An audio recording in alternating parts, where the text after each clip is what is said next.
I do too. Oh, but we don't think it was here. No. You guys hear me on screen? You guys can hear, okay. So anyway, we have Buddhas and Bodhisattvas throughout time and space, and in every cell and every atom. And Shakyamuni Buddha is one of, we now know, one of many Buddhas throughout time and space. And then I thought, but we're going to do Shakyamuni Buddha's enlightenment ceremony this afternoon. Particular Buddha in this particular lifetime, Shakyamuni Buddha, in this era. So I went back to the story of Shakyamuni Buddha, which I've done before, and you've probably done before. But I started having so much fun because there's so many different ways to describe this story and different parts that come forward. And so I'm going to just kind of bring forward some of the parts that I love the most. Maybe you do too, but I'm going to do it through the language of different views. So I have Karen Armstrong, who's more secular, the Buddha. She's not going to give us the religious thing. She's a scholar. And Bhikkhu Namoli, the life of the Buddha, which is really it talks about the discourses, what the Buddha said. I mean, it's really Pali text. And then we have Thich Nhat Hanh, Old Pathway Clouds, which I thought we should study sometime. And it's his, and Thich Nhat Hanh has his own way of saying things, and it's his story of the Buddha. I should add, Bruce and I did a Buddhist pilgrimage. How long ago? I don't know, but we did the whole route of Buddha's life, and just the two of us in India. It was hard. It was hard. And then I also, because we used to do this at Green Gulch every year, and I associated with Wendy Johnson reading into the children Prince Siddhartha, the story of the Buddha. Maybe I'll even show you some pictures. So all in all, we're just going to be here for hours. We'll see what actually happens. So I thought I would start with, because I know we have at least one Jungian in the room, and I think it's cool that this tradition actually, there's dreams are mentioned in our tradition, and we don't usually talk about a dream, this life being a dream within a dream, but there are turning dreams that happen and are brought forward. And Bhikkhu Namoli tells us that before the Buddha was enlightened, he had 5 momentous dreams. I'm going to try not to digress. I just remembered another dream. I'm going to tell you about this dream. I'm going to tell you all 5. I'm just going to tell you the first one because it seemed to me a little bit like the Avatamsaka Sutra. While he was still a bodhisattva, we're all bodhisattvas, waking up to our Buddhahood, our Buddha nature. While the Buddha was still a bodhisattva, he had a dream that the great earth was his couch. Imagine the great earth is your couch. Himalaya, king of the mountains, was his pillow. The mountains are your pillow. His left hand lay on the Eastern Ocean. His right hand lay in the Western Ocean. And his feet lay in the Southern Ocean. That's the entire world is his body. And that was a foretelling dream of that maybe this life wasn't just, he's lived a particular life, maybe it was all lives and that big.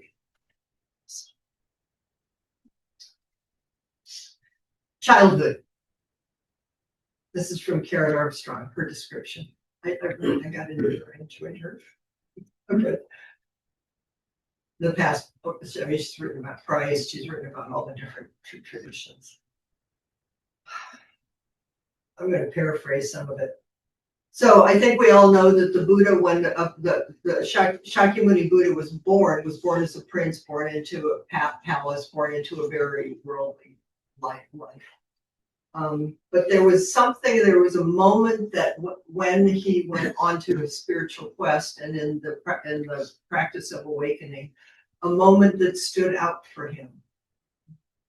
that when I was practicing early on, nobody ever mentioned this story. And I think this is one of the coolest stories. So I'm gonna maybe you've heard it else. I think it's a story.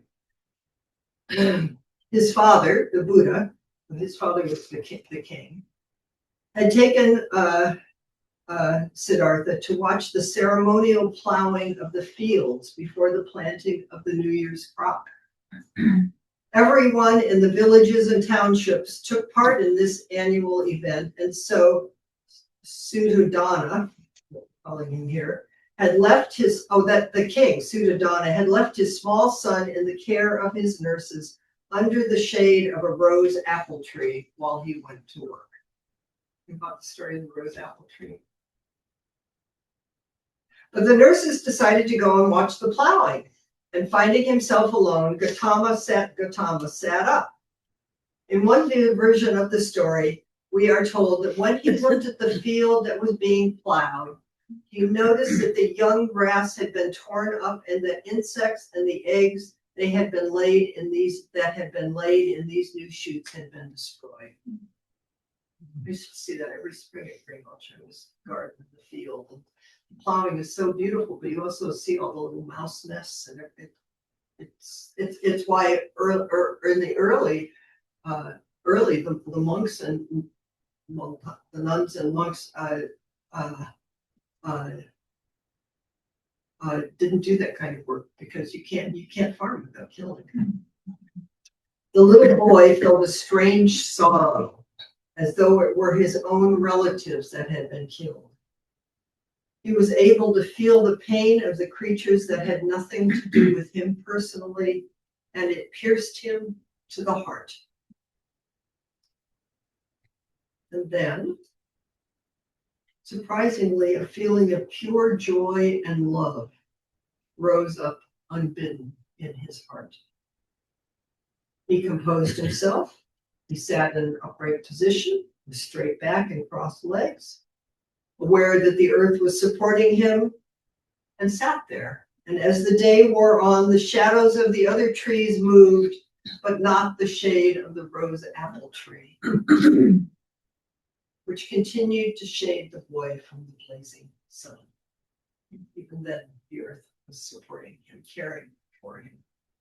Years later, on his spiritual quest for enlightenment that left him, we know, or maybe you don't know, but I'll remind you that when he set out on his quest, he followed the ways of the tradition at that time, and there were lots of deprivations and not eating and taking yourself to the verge of death. There's lots of statues of an emaciated Buddha, if you've seen them, Gautama, Shakyamuni. Emaciated, exhausted, and dangerously ill, Gautama recalled this childhood experience after years of striving. He reflected. Instead of torturing our reluctant selves into release and freedom, we might be able to achieve it effortlessly and spontaneously. Maybe awakening, what we call enlightenment, was built into the structure of our being, our humanness, because he had spontaneously experienced it under the rose apple tree as a child. He became aware that it was important to not reinforce negative, limiting, habitual states of mind. Pay attention. And that a person striving, wanting to wake up, needed to be energetic, resolute, and perseverant, and to pursue helpful, wholesome, and skillful mind states. To practice harmlessness, behave gently and kindly to everything and everybody, so that this skillful behavior became habitual, and the feeling of pure joy that he knew under the rose apple tree just became the awareness that this is who we truly are. You don't have to torture yourself to be a good person. Maybe we can just sit on the earth upright. This was, according to the text, the turning point for Gautama. He resolved to work with life and human nature and to not fight against it.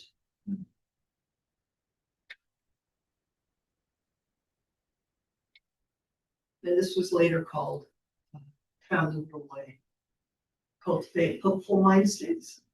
And you pay attention to negative mind states, and you just don't encourage them. We'll learn more about this as we go on in the story. So he practiced, but he went on, he left home, he practiced great austerities, he turned away from the body and the world, he became emaciated and exhausted and close to death. And then, it's another one of the story. Do you know about the story of the milkmaid? It's like a kid. Yeah.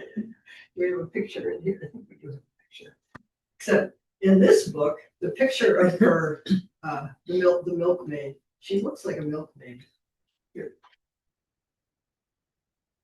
You can see her. But here's a description that, I'm not sure where I found this one. It's from Ashwaghosa's poem called Buddha Charita, The Acts of the Buddha, which is the story of Buddha's life. And its words are, imagine Buddha, ashen, gray, bone thin, the light of his life fading. And this is what he meets. I love this because it's so sensual. She was wearing a wine dark dress and her arms were brilliant with many white shell bracelets. She looked just like the ocean, wreathed in foam. Her blue lotus eyes were wide open, and she made an offering to the Buddha with great faith that touched the Buddha's heart. I like it that she was beautiful and sensual. It didn't have to turn her into something else. This is such a lovely description. By partaking of the rice pudding, sometimes it's just called milk. I think, mother's nourishing rice pudding. I happen to know my husband and Norman Fisher. It's really funny how the thing about rice pudding. All these things karmically show. My husband will go all over the world looking for he can tell you where the best rice pudding is. Buddha, through the satisfaction of the 6 sense faculties, became capable of enlightenment.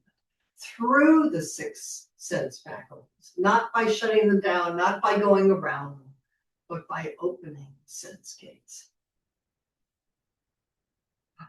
Oh my goodness, senses, color, taste, form, the things of the world, earth, wine, blue lotus eyes, sea foam, and love called to and revived the Buddha to determination to stay and to touch the earth. Don't deprive yourself away. Be here. Now the question is, how do we be here? So now I found this part. You can imagine me. This is the last few days. I mean, this is from Karen Armstrong again. What he did then, I knew these things, but not in this order, is Buddha began to cultivate a practice he called mindfulness, in which he observed his behavior. This was his preparation, apparently, before he sat down underneath the Bodhi tree. He noted the ebb and flow of his feelings and sensations, together with the fluctuations of his consciousness. If sensual desire arose, he took note of what had given rise to it and how it also faded away. He observed the way his senses and thoughts interacted with the external world and made himself conscious of his every bodily action. Now, I will just note here that there is a reason besides storytelling. You might want to practice with these practices during this weekend, and of course for the rest of our lives. He would become aware of the way he walked, bent down or stretched his limbs, and aware of his behavior while eating, drinking, chewing, and tasting, defecating, walking, standing, sitting, sleeping, waking, speaking, and keeping silent. He noticed the way ideas coursed through his mind and the constant stream of despair and irritations that could plague him. He became mindful of the way he responded to a sudden noise or a change of temperature, and saw how convinced and suddenly even a tiny thing disturbed his peace of mind. Sound familiar? This is the Buddhist. This is Buddhism. This is our way. This is nothing special. This is just presence and paying attention. And we have 2 whole days to do just this and the rest of your life. This mindfulness made him more acutely aware than ever of the pervasiveness of both suffering and the desire that gave rise to it. All these thoughts and longings that crowded into his consciousness were of short duration. Everything was imperfect. Just sit here and watch it come and go. No coming and going, just ephemeral. Let you grab onto it and then pay attention to that too. The transitory nature of life was one of the chief causes of suffering, and as he recorded his feelings moment by moment, Gautama also became aware that the suffering of life was not confined to the major traumas, sickness, aging, and death. It happened on a daily, even hourly basis in all the little disappointments, rejections, frustrations, and failures that befall us in the course of a single day. Mm-hmm. You will at least once, probably this weekend and this day, experience being disappointed by something. Yourself, your lunch, too hot, too cold. Just watch it. And he noticed how often our satisfaction meant suffering for others. How the prosperity of one person usually depends upon the poverty and exclusion of some people. When we get something that makes us happy, we immediately start to worry about losing it. We pursue an object of desire, even when we know in our heart of hearts that it will make us unhappy in the long run. He became sensitive to the prevalence of the desire or craving that is the cause of this suffering. How the ego is colored by whether we want something or not, how we can get it, and how it might bring us profit, perceived happiness. Isn't it humbling to watch this? I mean, it just we're human. This is what we do. But waking up and really paying attention to it. The kindness, compassion. He saw that human beings were ceaselessly yearning to become something else, go somewhere else, and acquire something they do not have. The world, whose very nature is to change, is constantly determined to become something else. My good friend Mark Lesser said he's going to write a book called Buddhists Against Change, and I will be one of the first. It sounds great. I basically makes me very uncomfortable. Gautama concluded, it is at the mercy of change. It is only happy when it is caught up in the process of change. But this love of change contains a measure of fear, and this fear itself is dukkha. Essentially, study your fear, study fear. Follow something all the way through. And what's the fear? You could say anxiety, but follow the anxiety.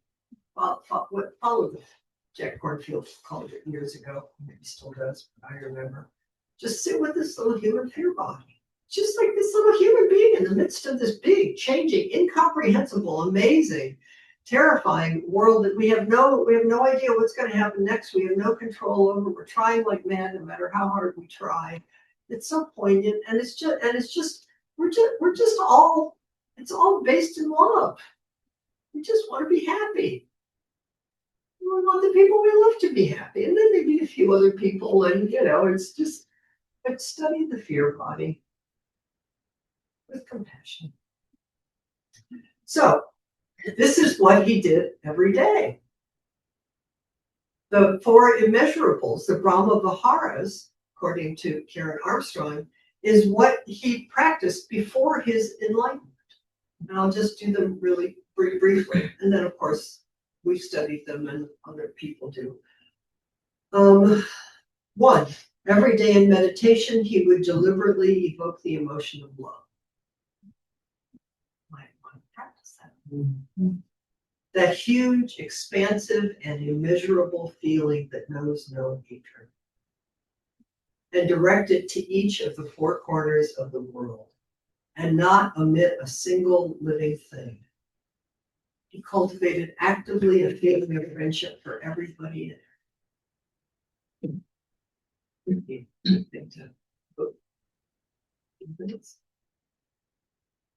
You practice during this time.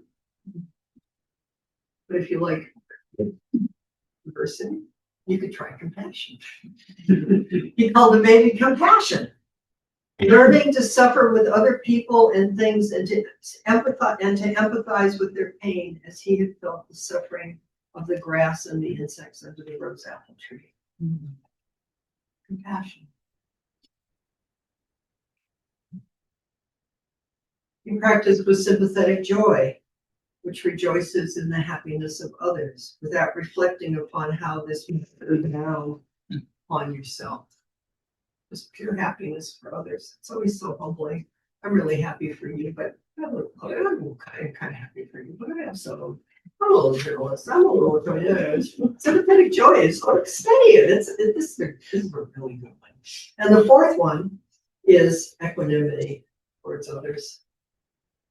Feeling neither attraction nor antipathy, learning to seek the good of others instead of succumbing to the hatred that is the result of self-centeredness. Just touch the earth, stability. Just come back over and over. And more, as he practiced these, he knew a deepening calm, becoming less affected by the many unruly yearnings of his heart. Now, is it not doing here?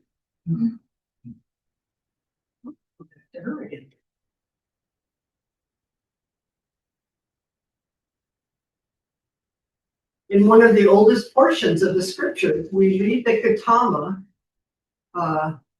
was nourished by this first meal of milk or rice milk, and he set off toward Uruvela, walking there by easy stages. And then he noticed the Narragansett River. I've actually been there. I've been on the banks of the Narragansett River. And he noticed, quote, an agreeable plot of land, a pleasant grove, a sparkling river with delightful and smooth banks, and nearby a village whose inhabitants would feed him. This Gautama thought was just the place to take the final effort that would bring him to enlightenment. If he was to reproduce the calm content that had happened so easily under the rose apple tree, it was important to find a congenial spot for his meditation, just as you have today, a good, safe, warm, nurturing place to sit down. He sat down, tradition has it, under a Bodhi tree, took the upright position, vowing that he would not leave this spot until he awakened, attained nirvana. And this is still an important place of pilgrimage in Bodh Gaya. So Buddha is now sitting under the tree. And then just like that, he was enlightened. No, there's more story. Want to know about more?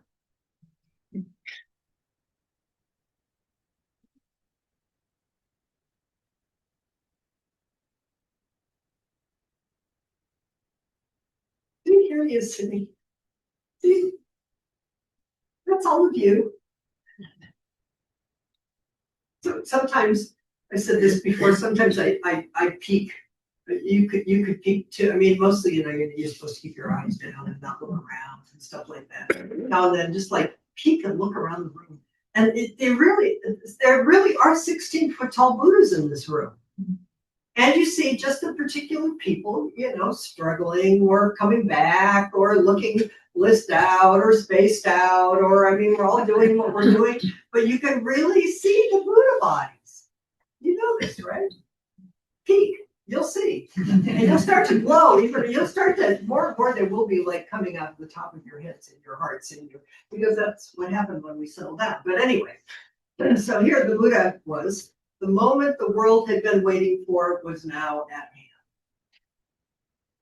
Here he's called Siddhartha, who had given up a kingdom in search of the truth, approached the tree. He carefully arranged the grass of a bundle that a man had given him into a small cushion and sat down, crossed his legs, and then he made a bold and determined vow. I shall not rise from this position until I have reached my goal, even if I die sitting here. I vow to wake up with and for all beings.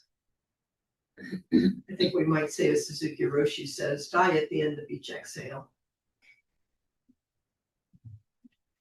And all the spirits of the air looking on rejoiced, hearing his great pledge. It was the full moon day. Whoa!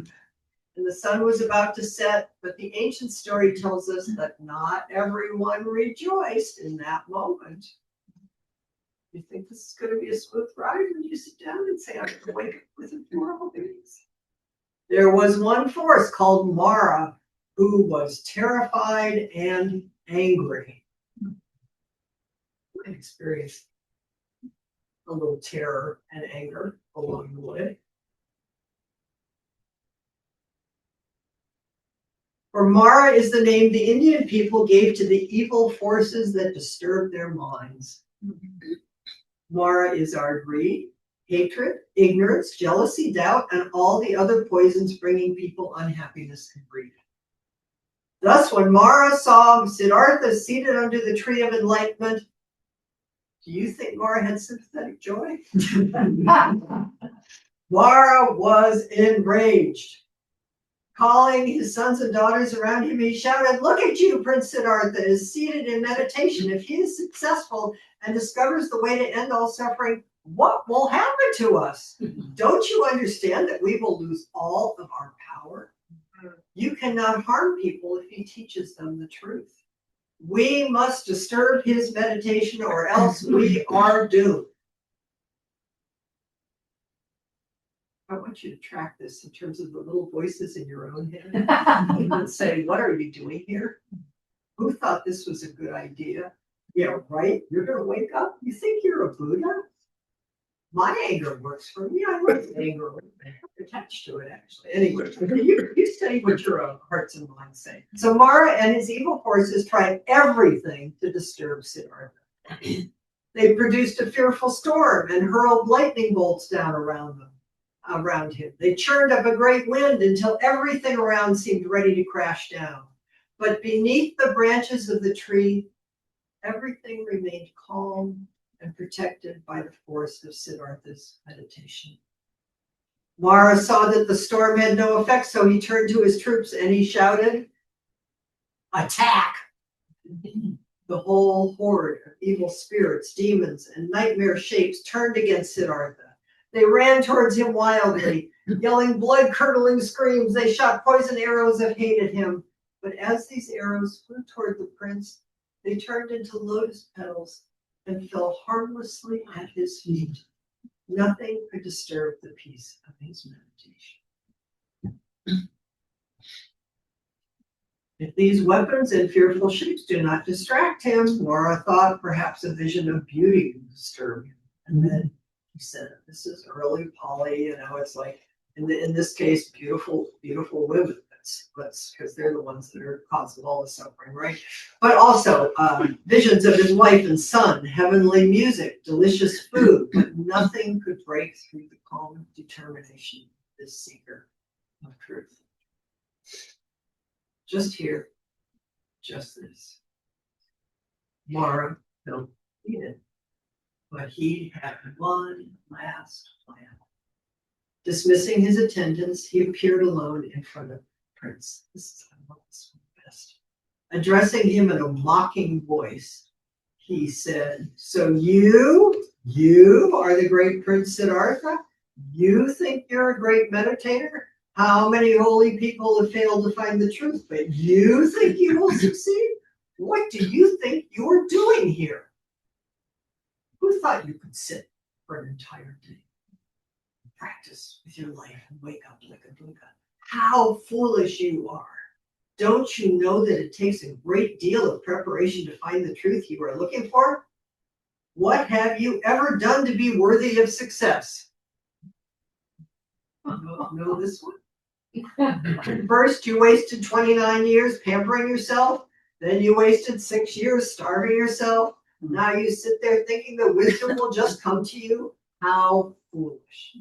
Quit this meditation, or at least show me a witness who will swear that you are worthy of succeeding where others have failed.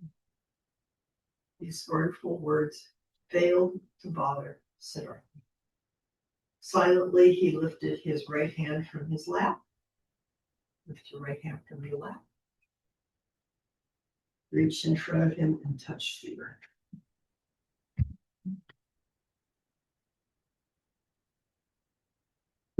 Yes, the earth itself was Siddhartha's witness. For countless lifetimes he appeared on earth in various forms. He had practiced generosity and patience just like you have. Acted lovingly to try to avoid harming others. Meditated on the truth. Done all these things over and over again. And done all this even when you didn't know, just for the sake of alleviating the suffering that you were suffering and the suffering of all beings. And the earth was his witness. And there is, and I think in the San Francisco Asian Art Museum, the earth goddess reaches up from below and touches his hand, and that's when the whole it says the earth shakes like a joyful woman. It's like everybody's just so happy, and somebody finally is saying, "Here I am." Okay.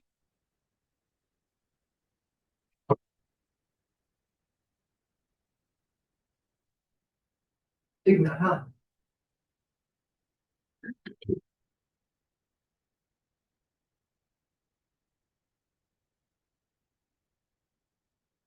Through mindfulness, vow, and intention, Siddhartha's mind, body, and breath were perfectly at one. His practice of mindfulness had enabled him to build great powers of concentration, which he could now use to shine awareness on his mind and body.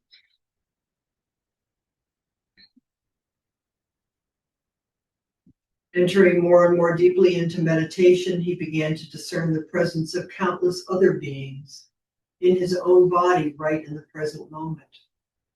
Organic and inorganic beings, minerals, mosses, grasses, insects, animals, and people were all within him. He saw that other beings were himself right in the present moment. You think you're doing this just for yourself? The whole world is right here. He saw his past lives. He felt the joys and sorrows of every living being. Those born of mothers, those born of eggs, those born of fission, who divided themselves into new creatures. He saw that every cell of his body contained all of them and spanned the three times, past, present, and future. It was the hour of the first watch of the night. It sounded like the Avatar signs starting to open for him. Then he gathered himself even more deeply into meditation. He saw how countless worlds arose and fell, were created and destroyed. He saw how countless beings passed through countless births and deaths. He saw that these births and deaths were but outward appearance and not true reality, just as millions of waves rise and fall incessantly on the surface of the sea, while the sea itself is beyond birth and death.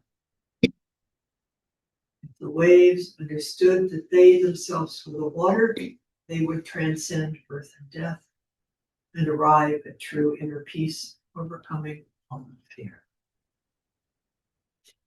This enabled Gautama to transcend the net of birth and death, and he smiled. His smile was like a flower blossoming in the deep night, which radiated a halo of light. It was the smile of wondrous understanding, the insight into the destruction of all defilements, and he attained this level of understanding by the second. At just that moment, thunder crashed, and great bolts of lightning flashed across the sky as if to rip the heavens in two. Black clouds concealed the moon, stars, and rain poured down, and Gautama was soaking wet, but he did not budge. He continued his meditation. Without wavering, he shined his awareness on his mind. He saw that living beings suffer because they do not understand they share one God with all beings. Ignorance gives rise to a multitude of sorrows, confusions, and troubles. Greed, anger, arrogance, doubt, jealousy, and fear all have their roots in ignorance. When we learn to calm our minds in order to look deeply at the true nature of things, we can arrive at full understanding which resolves every sorrow and anxiety and gives rise to acceptance and love.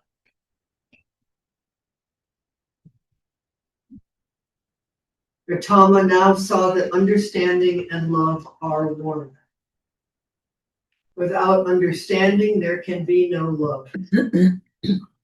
Each person's disposition is the result of physical, emotional, and social conditions. When we understand this, we cannot hate even the person who behaves poorly. But we can help to transform that person's physical, emotional, and social conditions. Understanding gives rise to compassion and love, which in turn gives rise to correct action. Making direct contact with life in the present moment, truly seeing what is taking place within and outside of oneself, looking deeply into the heart of all beings, Siddhartha attained insight into everyone's mind, no matter where they were, and he was able to hear cries of suffering and joy. It was now the end of the third watch, and there was no more thunder. The clouds rolled back to reveal the bright moon and the stars. Gautama felt as though a prison which had confined him for thousands of lifetimes had broken open.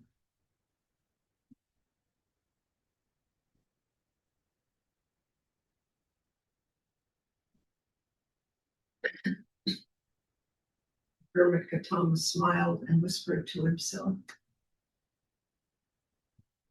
"Oh, jailer, I see you now. How many lifetimes have you confined me in the prisons of birth and death? But now I see your face clearly, and from now on, you can build no more prisons around me." And looking up, Siddhartha saw the morning star appear on the horizon, twinkling like a huge diamond. We might say a jewel in the jewel.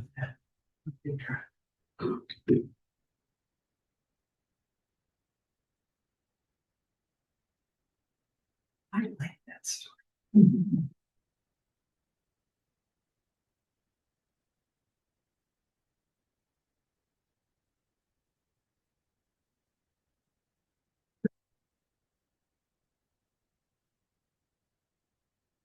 Here's a famous one that the Buddha said,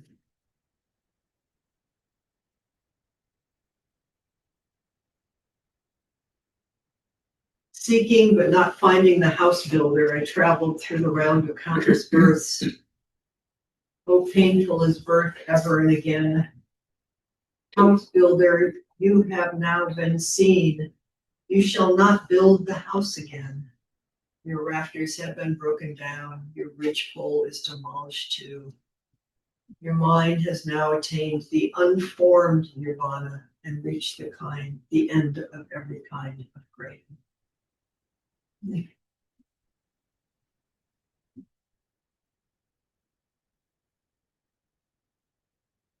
Maybe this weekend, notice when you're building a house.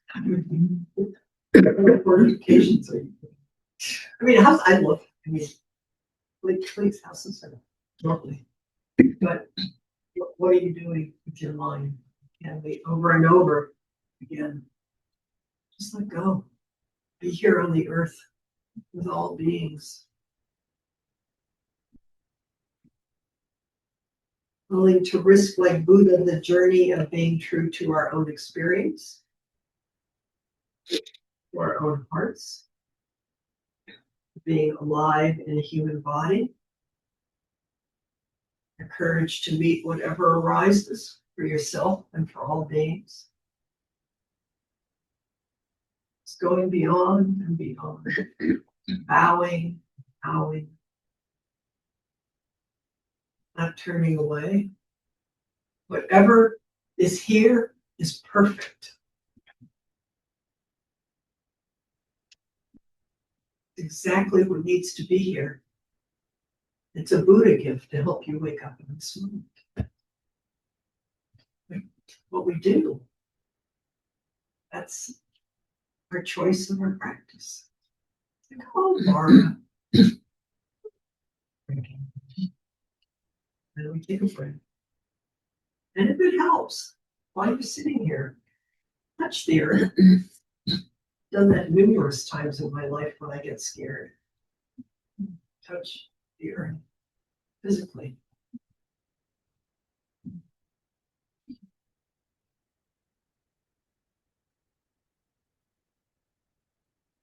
Appreciate the small circle of self, but don't be limited by it. Our practice is all inclusive. Buddha's quest is our responsibility. It's just some nice idea, some nice story. And it's a sweet story. But this thing we call Buddhism is alive and unfolds into each one of us. Practice sitting and standing, walking in harmony, the entire universe. Returning to the human body, to the one heartbeat of the world, the warm breath of life, movement and flow of feelings, thoughts and sensations. Letting go over and over fixed ideas. We've got a lot of them. And let the world come close. Yeah.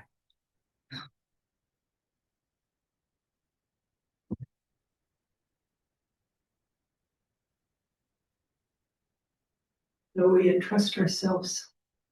You already have. You've entrusted yourself to this weekend. You've entrusted yourself to this path. You wouldn't be here.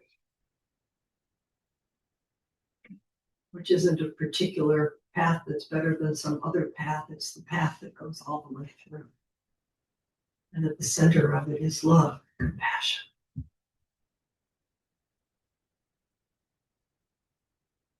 Dalai Lama says, my religion is kindness. Not as something extra.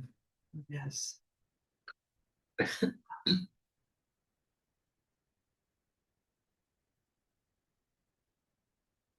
A natural response, moment after moment, to this self, each other. When you bow to the cushion, love your cushion. It's going to support you. Wear your chair. Bow to the person next to you and on the path. To your lunch. To the chanting and the bowing. And the stuff that arises in your mind that you like or you don't like. The body when it hurts. It's slow. And come back. Pay close attention to your breath. You're a Buddha waking up to be Buddha.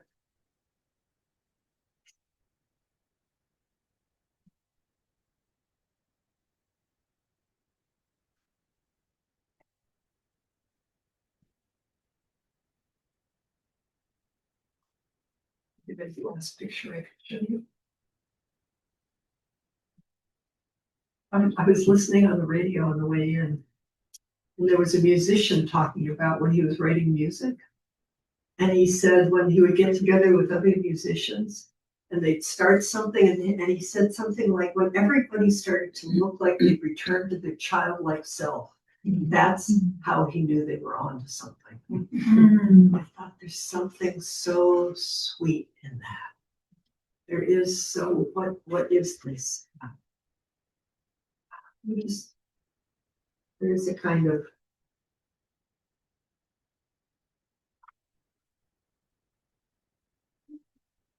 very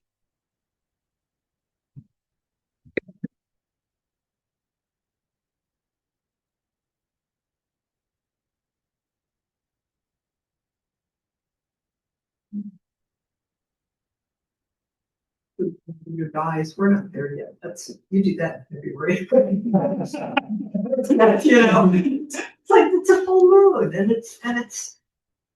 So I'll just tell you one more story, and then is the pilgrimage person I did was so India's hard. I mean, traveling in Bihar state is one of the poorest and the most, and where all this happened. It's part of northern India. It's just hard to travel. But you go to these sites and there were pilgrims, but I just at a certain point just wanted to go take a vacation. This is just too hard. And then we went to the site, I'm embarrassed to say right now, of where the Buddha died, and you walk into this stupa, and there's the fully laid out Parinirvana Buddha, and there were Buddhists from all over the world bowing and weeping and loving the Buddha. They had made pilgrimages from all over the world to be exactly where we are, just exactly in this moment, which is to just follow Buddha's way.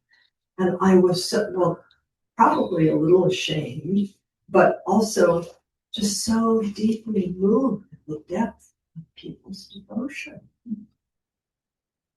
and their heartfelt love of the path and of wanting to practice with and for each other. As I walked out of that stupa a completely different person. There was just no way I wasn't going to finish this pilgrimage, which is exactly why I'm here right now. You know, it's like there are these turning points. So we all have them, and we have them, and we wake up and we forget. But every now and then today, just take a little sneak around the room. You know, the 16-foot tall Buddhas, and then somebody else is looking around the room, even you on screen. I see you. We're here, and we've chosen it, and we'll keep choosing it forever. And it doesn't mean it's necessarily going to be easy all the time, you know. But we do know why we're here. Okay, thanks for staying through all of this and through the weekend. Please take very good care of yourselves and each other. There we go.